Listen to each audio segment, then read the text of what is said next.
யாத்ராகமம் புஸ்தகம் ஹல்லேலூயா 19ஆம் அதிகாரத்துக்கு நீங்க திருப்பி கொண்டீங்கன்னா, அங்க கர்த்தர் மோசேயோடு கூட தேவன் பேசுவார். அவர் சொல்லுவாரு, நீங்க 9ஆம் வசனத்தையும் 8ஆம் வசனத்தை தொடங்கி நீங்க பார்த்தீங்கன்னா 8, 9, 10 வசனத்தை இங்க வாசிக்கும் பொழுது, God wants to meet his people. அவர் வானாதி வானங்களையும் பூமி அண்ட சராசரங்களையும் படைத்த தேவன். இஸ்ரவேல் ஜனங்கள் ஏறக்குறைய 430 வருஷம் அடிமை தனத்திலிருந்து வெளியே வந்து அவங்க பலவிதமான 10 அற்புதங்கள் they saw God's hand in 10 different ways, 10 miracles, wonders God proved. செங்கடலை பிறந்த தேவன் இப்போ சீனாய் மலைக்கு கொண்டு வந்த மாத்திரத்துல கர்த்தர் சொல்லுவார் மோசே கிட்டப்பா, இந்த ஜனத்தோட நான் பார்க்கிறேன். I am gonna come down. I want to meet my people.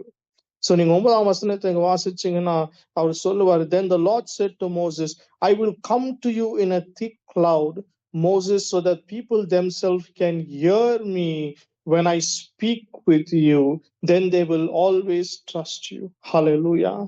அப்போ கர்த்தர் ஒரு மனுஷனோடு கூட பேசி கொண்டிருக்கிறார் என்று சொல்வதற்கு, அந்த நிச்சயத்தை கொடுப்பதற்கு, அந்த மனுஷனுக்காக சாட்சி கொடுக்க வேண்டும் என்று அவர் சீனாய் மலையில இறங்கி வருகிறார். சோ டுடே இன்னைக்கு நாம் நம்முடைய வாழ்க்கையில தேவன் நம்மோடு கூட ஒவ்வொரு நாளும் நாம் அவரோடு கூட உறவாடுகிறதுல மிக முக்கியமாக as a fellowship with God is most important factor for a Christian life. மோசேக்கு ஒரே ஒரு மனுஷன் 20 லட்சம் ஜனத்துக்கு மேலா இருக்கிற ஜனத்தொகையை நடத்தி கொண்டு வருகிறார். இது தேவனோடு கூட அவன் நடந்து கொண்டு வருகிறதுக்கு இது தேவனுடைய வார்த்தைகளை கொண்டு வருகிறான் என்று தேவன் நிச்சயம் பண்ண வேண்டும் என்று God proved to show himself that I am speaking to Moses. He showed himself. So today உங்களுக்காக தேவன் உங்களுக்காக he will show himself. நீங்கள் தேவனோடு கூட நடக்கும் பொழுது, அவரோடு கூட நீங்க ஒவ்வொரு நாளும் பழகி கொண்டு இருக்கும் பொழுது, உங்களுடைய ஜெப நேரத்துல, உங்களுடைய வர்ஷிப்ல, உங்களுடைய பிரேயர் டைம்ல, உங்களுடைய வேத வாசிப்புல, உங்களுடைய நடைமுறை வாழ்க்கையில, when you put God first, remember always God will show himself. When you stand for God, God will fight your battles. When you speak for God, God will always ensure that he will witness you. Hallelujah. இந்த இரவு நேரத்துல உங்களுக்கு தேவையான காரியம் என்ன தெரியுமா? God. தேவன் மாத்திரம். உங்க வாழ்க்கையில எல்லா சூழ்நிலையிலும் தேவனை மாற்ற நீங்க பிடித்து கொள்ள வேண்டும். அன்னைக்கு சீனா மலையில இறங்கி வந்ததுக்கு மிக முக்கியமான காரியம், God wants to prove that he is God. உங்களுடைய நம்முடைய வாழ்க்கையில, திருச்சபையில, நம்ம குடும்பத்துல, நம்முடைய தனிப்பட்ட வாழ்க்கையில எல்லா இடத்திலும் தேவன் தேவனாய் இருக்க வேண்டும். Let God be God and he will do things for you when we listen to him. அவர் சொன்ன காரியத்தை நாம் செய்யும் பொழுது தேவன் நமக்காக யாவற்றும் செய்து முடிக்க உண்மை உள்ளவராக இருக்கிறார். தேவன் சொன்னபடி தேவன் கட்டளை கொடுத்தார், மோசே நீ ஜனங்களை ஆயத்தப்படுத்து. 3 நாளான பின்பு he tells very categorically 3 days consecrate them for today and tomorrow and have them washing their clothes. Be sure. அப்போ தேவனை நாம் சந்திக்க வேண்டும். Everybody நம் கிறிஸ்துவ வாழ்க்கைக்குள்ள, நாம் இந்த ஜேர்னிக்குள்ள கடந்து வந்து ரட்சிக்கப்பட்டு நாம் வாழ்கிற ஒவ்வொரு நாளும் வாழ்க்கையிலும் நமக்கு தேவனோடு கூட ஒரு சந்திப்பு. One encounter with God will transform our life upside down. அன்னைக்கு இஸ்ரவேல் ஜனங்கள் அதை பார்த்தாங்க. They saw the literal glory of God. தேவன் சீனாய் மலையில அக்கினியாய் இறங்கி வந்ததை கண்கூடாய் பார்த்தாங்க. தேவன் பேசும் பொழுது இடிமுழக்க சத்தமாய் தோன்றினது. தேவன் பேசுகிறார், மோசே பேசுகிறார். அவர்கள் இருவரும் சம்பாஷித்துக் கொண்டிருக்கும் பொழுது the people get scared. They run away. Today, how many of our hearts, இன்னைக்கு நம்முடைய இருதயம் எப்படி இருக்கிறது? ஆண்டவரே என்னோடு கூட பேசுங்க என்று சொல்லும் பொழுதெல்லாம் உங்க பரிசுத்த வேதாகமத்தை நீங்க திறக்கும் பொழுதுதான் அவருடைய இருதயம் வெளிப்படுத்த முடியும். Is our heart prepared to hear God? Is your heart ready when God wants to speak to you? He can speak to you through his word. அவருடைய வார்த்தையில ஜீவன் இருக்கிறது. அவருடைய வார்த்தையில வல்லமை இருக்கிறது. நீங்க எபிரேயருக்கு புஸ்தகம் 4ஆம் அதிகாரத்துல நீங்க 12ஆம் வசனத்தை வாசிச்சீங்கன்னா, his word is alive and it is powerful. அப்போ நம்முடைய இருதயத்தை நாம் ஆயத்தப்படுத்திக் கொள்ள வேண்டும். தேவன் என்னோடு கூட பேசணும், தேவன் என்னோடு கூட உறவாடணும்னு சொல்லி நாம் தேவனை தேடும் பொழுது தேவன் நம்மை தேடி வருகிற உண்மை உள்ளவராய் இருக்கிறார். This is the relationship God had set it up in the Garden of Eden. சில நிமிஷங்கள் ஜஸ்ட் சிந்தனைக்குள்ள இந்த காட்சியை மாத்திரம் வச்சு பாருங்க. ஒவ்வொரு நாளும் தேவன் அந்த குளிர்ச்சியான வேலை ஆதாமையும் ஏவாளையும் சந்திக்க வர்றாரு. அவளோடு கூட பேசுறார், அவளோடு கூட சம்பாஷிக்கிறார், அவளோடு கூட எல்லாவற்றையும் காரியத்தையும் he shares everything with them. இப்போ நம்முடைய இருதயமும் நம்ம ஆராய்ந்து பார்த்தா, தேவன் என்னோடு கூட ஒவ்வொரு நாளும் பேசுகிறாரா, அவருடைய சத்தத்தை நான் கேட்கிறேனா, அவருடைய சத்தத்தை கேட்டு அதன்படி நான் செய்கிறேன் என்று சொல்லி நம்முடைய இருதயத்தை பக்குவித்துக் கொள்வதற்கான ஒரு சந்தர்ப்பம் சூழ்நிலையில் தான் தேவன் நம்மை வைத்திருக்கிறார். God has just not kept you for inherit his blessing. ஆசீர்வாதங்கள் எல்லாம் தேவன் நமக்கு இலவசமாய் கொடுத்திருக்கிறார். ஆனால் உறவு, தேவனோடு கூட நாம் உறவு கொள்வதற்கு we have to pay a price. அப்ப அந்த உறவுக்குள்ள தேவன் விரும்புகிறார், எதிர்பார்க்கிறார். என் பிள்ளைங்க என்னை தேடட்டும், என் பிள்ளைங்க என்னை வாஞ்சிக்கட்டும், பிள்ளைகள் என்னோடு கூட சம்பாதிக்கட்டும் என்று. அன்னைக்கு இஸ்ரவேல் ஜனங்கள் பயத்துல ஓடி போயிட்டாங்க.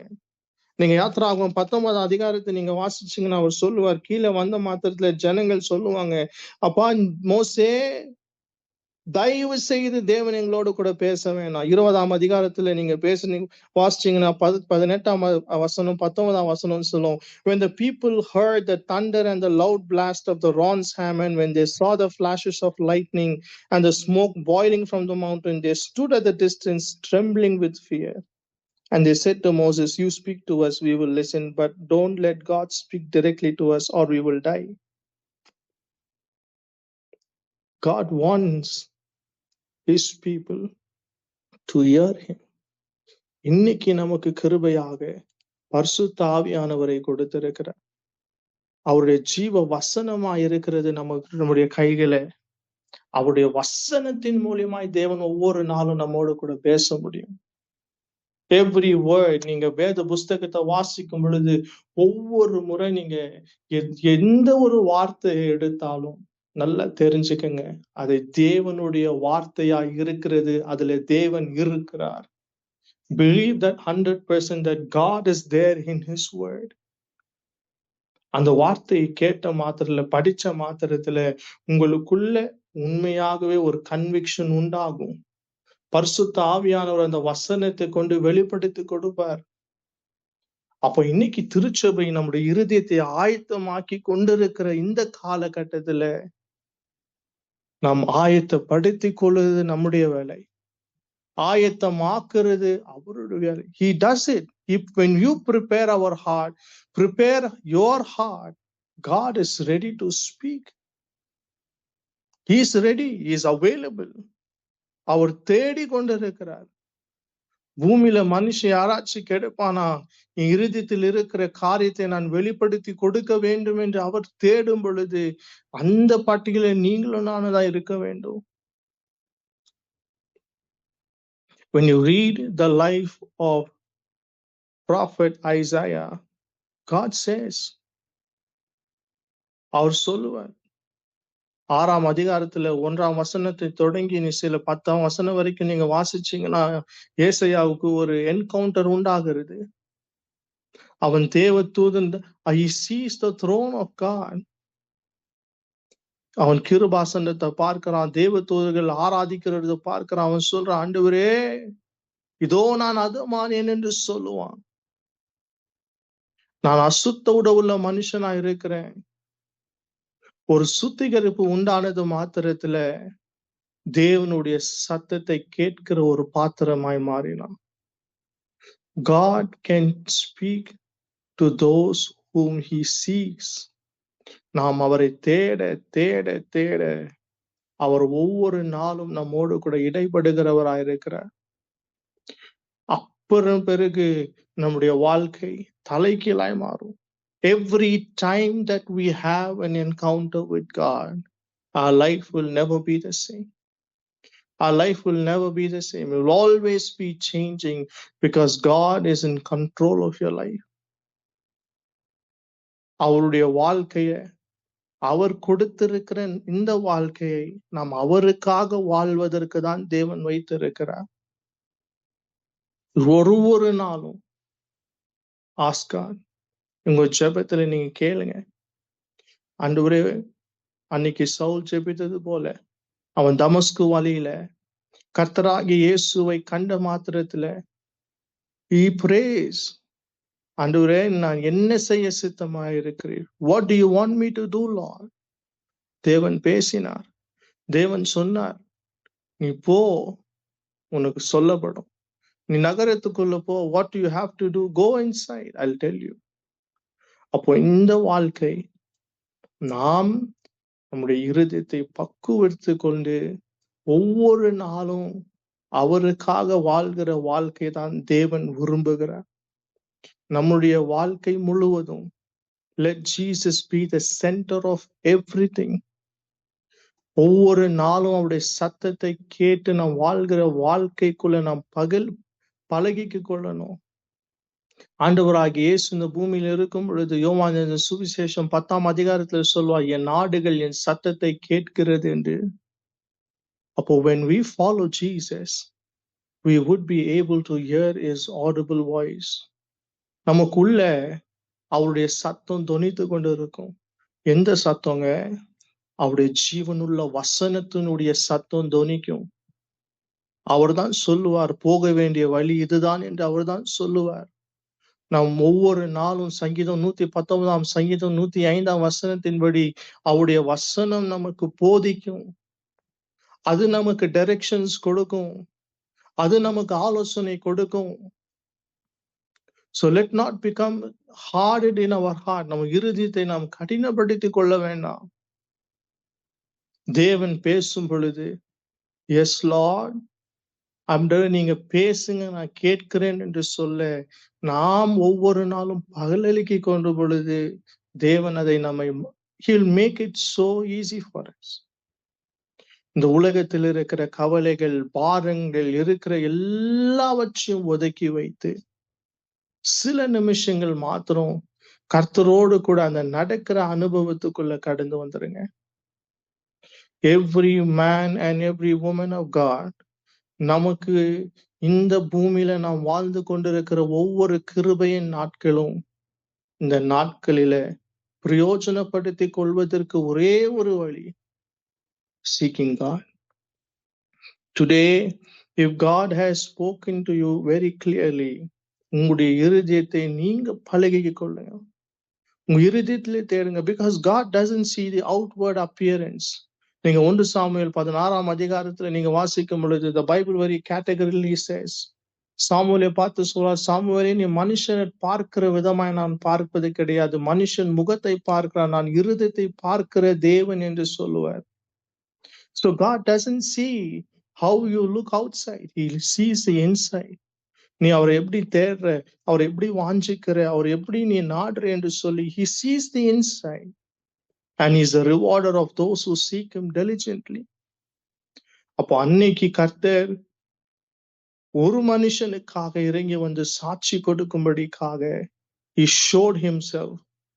Today God will show himself to prove that you are his. அவரோடு கூட நீங்க நடக்கிற ஒவ்வொரு நாளும் தேவன் உங்களை நடத்த உண்மையுள்ளவராக இருக்கிறார். உங்களை அதிசயங்களை பார்க்க he is more than able to do what he has called you to do. So believe that.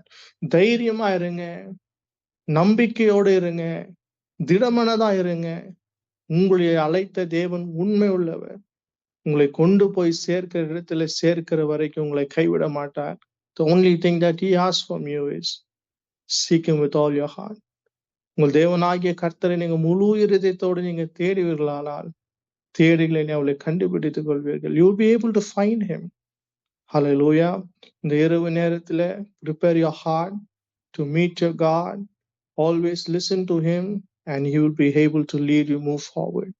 இந்த கர்த்தருடைய வசனத்தை வாசிங்க, ஜெபம் பண்ணுங்க. கர்த்தர் உங்களுக்காக செய்கிறது ஆச்சரியமா இருக்கும்.